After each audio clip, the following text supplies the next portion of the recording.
कैलाश पर्वत के रम्य शिखर पर विराजमान शिव जी से पार्वती जी ने पूछा कि हे महेश्वर, आप मुझे कोई गुप्त से गुप्तर रहस्य की बात बताने की कृपा करें। वह ऐसी बात हो जो सभी धर्मों का सार, अल्प परिश्रम से ही करने योग्य तथा अत्यंत फलदायिनी कथा का जिसमें समावेश हो। यदि आप मुझ पर प्रसन्न हैं तो उसे बताने की कृपा करें। हे प्रभु, मैंने पूर्व जन्म में ऐसा कौन सा तप, दान या व्रत किया था जिसके फलस्वरूप आप जैसे त्रैलोक्य के अधीश्वर, अनादि और अनंत रूप वाले पति मुझे प्राप्त हुए। शिव जी द्वारा पार्वती जी से व्रत कथन। शिव जी ने कहा, हे देवी, अब मैं तुमसे सर्वोत्तम व्रत का कथन कहता हूँ कि क्योंकि तुम मेरी प्रेयसी हो, अतः मैं तुमसे इस गुप्त व्रत को बतलाता हूँ। जिस प्रकार ताराओं में चंद्र, ग्रहों में सूर्य, चारों वर्णों ब्राह्मण, क्षत्रिय, वैश्य और शूद्र में ब्राह्मण, देवों में विष्णु, नदियों में गंगा, पुराणों में महाभारत, वेदों में समावेद और इंद्रियों में मन श्रेष्ठ है, उसी प्रकार पुराणों एवं वेदों का सर्वस्व उसी प्राचीन व्रत का मैं तुमसे कथन करता हूँ। तुम उसे स्थिर चित्त से सुनो। पूर्व काल में जिस व्रत को तुमने किया था उसी के प्रभाव से तुमने मेरी पत्नी का स्थान 12 वर्षों तक औंधी नीचे का और मुख और ऊपर को पैर रख कर धूम्रपान के द्वारा बिताया था। तुमने माघ के महीने में कंठ तक जल में निवास कर वैशाख मास के प्रमुख धाम में पश्चागिन सेवन कर श्रावण मास में घर से 12 वर्षा में भींग कर मेरी तपस्या निराहार रहकर की। तुम्हारे इस उग्र तप को देखकर तुम्हारे पिता हिमवान बहुत ही दुखित एवं चिंतित हुए। वे तुम्हारे विवाह के विषय में चिंतातुर हो गए कि ऐसी तपस्विनी कन्या के लिए वर कहाँ से उपलब्ध हो सकेगा।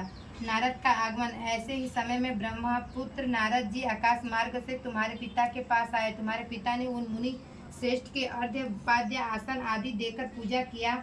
हिमवान ने कहा, हे मुनि प्रवर, आप अपने आने का कारण बतलाइए, क्योंकि परम सौभाग्य से ही आप जैसे महानुभावों का आगमन होता है। उत्तर में नारद मुनि ने कहा, हे पर्वत राज, आप मेरे आने का कारण जानना चाहते हैं तो सुनिए। मुझे भगवान विष्णु ने आपके पास संदेश वाहक के रूप में भेजा है और कहा है कि आप अपने इस कन्या रत्न को किसी योग्य पुरुष के ही हाथ में अर्पित करें। संपूर्ण देवों में वासुदेव से बढ़कर अन्य कोई देव नहीं है, इसलिए मेरी भी यही राह है कि आप अपनी कन्या भगवान विष्णु को सौंप कर जगत में यशस्विनी बने।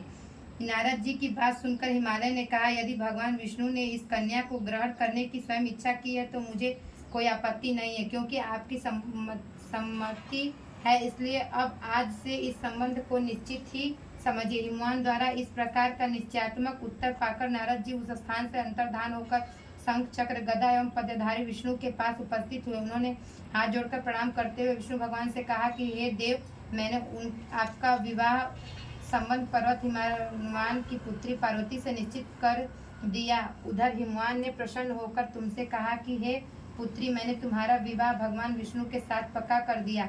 पिता द्वारा विपरीतार्थक वाक्य सुनकर तुम अपनी सखी के घर चली गई और वहीं भूमि पर कुंठित होकर अत्यंत विलाप करने लगी। तुम्हें रुदन करते देख तुम्हारी सहेलियों ने तुमसे पूछा कि देवी, तुम अपने दुख का कारण मुझे बताओ, हम सभी निसंदेह आपका कार्य पूरा करेंगे। सखियों द्वारा आश्वासन पाकर तुमने उत्तर दिया है, सखी आप सभी सुनिए, मेरी इच्छा महादेव जी के साथ विवाह करने की है, परंतु मेरे पिता ने मेरी इच्छा के विरुद्ध कार्य किया है। उन्होंने विष्णु भगवान के साथ विवाह करने का नारद जी को वचन दे दिया। इसलिए हे सखियों, अब मैं अपने इस शरीर का निश्चित रूप से परित्याग करूंगा। तब तुम्हारी बात सुनकर सखियों ने कहा, तुम घबराओ नहीं, हम और तुम दोनों ही किसी ऐसे घनघोर वन में निकल चले जहाँ पर तुम्हारे पिता न पहुँच सके। इस प्रकार की गुप्त मंत्रणा करके तुम अपनी सखियों के साथ निर्जन वन में पलायन कर गई। तदंतर तुम्हारे पिता हिमवान ने पास पड़ोस के प्रत्येक घरों में तुम्हारी खोज की, किंतु तुम्हारी कहीं भी पता न लगा। तुम्हारे पिता ने तुम्हें न पाकर मन में संदेह किया कि कहीं किसी देव, दानव, किन्नर आदि ने मेरी पुत्री का अपहरण तो नहीं कर लिया। वे इस सोच में भी पड़ गए कि मैं अब नारद जी को क्या जवाब दूंगा, क्योंकि मैंने उनसे विष्णु के लिए पुत्री के विवाह का वचन दिया था। अब मैं उपहास का पात्र बनूंगा। ऐसा सोचते सोचते वे घबराकर मूर्छित हो गए। उनके संज्ञान शून्य होते ही सभी लोग उनके समीप एकत्रित हो उनसे पूछने लगे कि हे पर्वतराज, आप अपनी मूर्छिता का कारण। कुछ स्वस्थ होने के बाद हिमालय ने उन लोगों से कहा, मेरी कन्या का किसी ने अपहरण कर लिया, अथवा हो सकता है किसी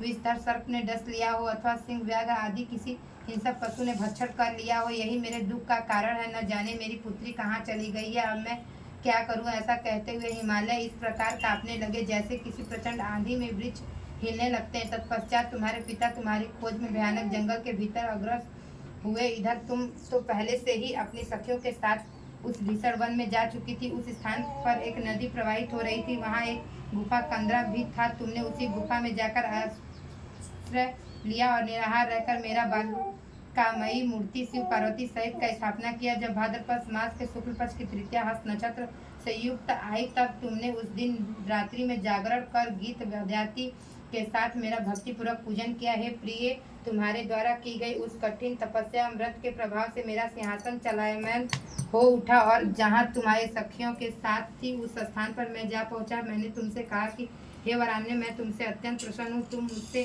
अपना इच्छित वर प्राप्त कर लो।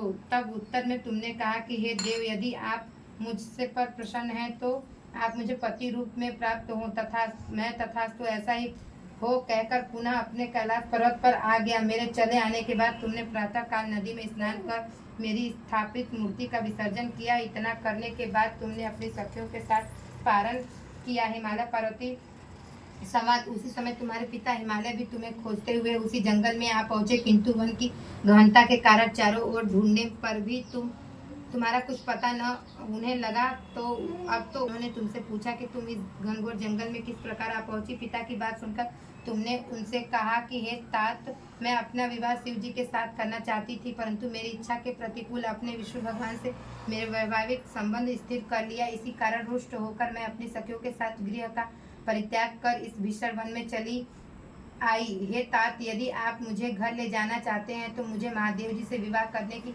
आज्ञा दीजिए और वे तुम्हें मेरा ऐसा ही दृढ़ निश्चय है। तुम्हारे इस दृढ़ संकल्प को जानकर तुम्हारे पिताजी ने तथास्तु ठीक है कहा और वे तुम्हें अपने साथ घर वापस ले आए। घर पहुंचने पर मेरे साथ तुम्हारा पाणी ग्रहण हुआ। उसी व्रत के प्रभाव से तुमने पड़ा। हरितालिका तीज व्रत विधान एवं महात्मा। पार्वती जी ने कहा, हे प्रभु, आपने इस व्रत के नाम का निरूपण तो कर दिया, अब इसके विधान तथा महात्मा का वर्णन भी कीजिए। इस व्रत को स्त्रियों का सौभाग्यदायक है। सर्वप्रथम केला के खंभों से एक मंडप का निर्माण करें, तदंतर उस मंडप को विविध वर्णों के वस्त्रों से आच्छादित कर उसमें सुगंधित चंदन का लेपन करें। फिर उसमें पार्वती सहित मेरी बालू की मूर्ति बनाकर स्थापित करें और शंख, मेरी भृगद आदि बाजों का बजाकर विविध प्रकार के सुगंधित पुष्प एवं नैवेद्य आदि चढ़ाकर मेरी पूजा करें। पूजन के बाद उस दिन रात्रि में जागरण करें। ऋतु के अनुसार नारियल, सुपारी, जामुन, मौसमी, नारंगी आदि का भोग अर्पित करें। तत्पश्चात 5 मुख वाले शांति स्वरूप एवं त्रिशूलधारी शिव को मेरा नमस्कार है ऐसा कहकर नमन करें। नंदी, भृंगी, महाकाल आदि गणों से युक्त शिव को मेरा नमस्कार तथा सृष्टि रूपी स्वरूप प्रकृति रूप शिव की कांता पार्वती को मेरा नमस्कार है। हे सर्व मंगल प्रदायिनी जगन्मय शिव स्वरूपा शिव की कांता पार्वती को मेरा नमस्कार है। हे सर्व मंगल प्रदायिनी जगन्मय शिव कल्याण दिके विश्व रूपे शिवे शिव स्वरूपा तेरे तथा शिवा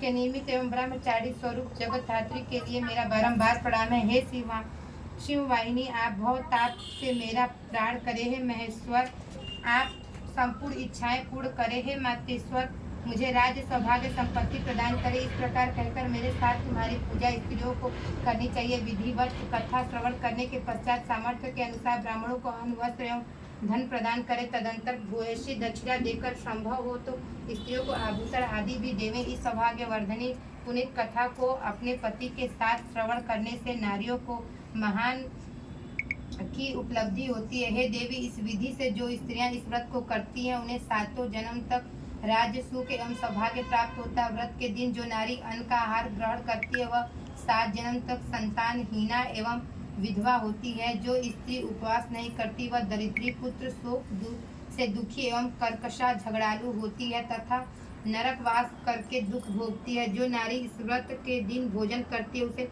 शुकरी, दुग्ध पान से सरपुड़ी, जल का पान करने से जोक अथवा मछली, मिष्ठान भक्षण से चींटी आदि योनियों में जन्म लेना पड़ता है। अनुष्ठान की समाप्ति पर नारियों को चाहिए कि वे चांदी, सोने, तांबे अथवा इन सभी के अभाव में बांस की डालियां में वस्त्र, फल, पकवान आदि रखकर दक्षिणा के साथ ब्राह्मण को दान करें। अंत में अनुकूल पति को प्राप्त कर इस लोक में सभी सुखों को उपभोग करती हुई अंत में सायुज्य मुक्ति प्राप्त करती हैं। इस कथा के श्रवण कर लेने से ही स्त्रियां हजारों अश्वमेध यज्ञ एवं सैकड़ों वाजपेय यज्ञ के करने का फल प्राप्त करती हैं। हे देवी, मैंने तुमसे इस सर्वोत्तम व्रत का कथन किया जिसके करने से करोड़ों यज्ञ का फल सहज ही प्राप्त होता है, अतः इस व्रत के फल का वर्णन सर्वथा अकथनीय है।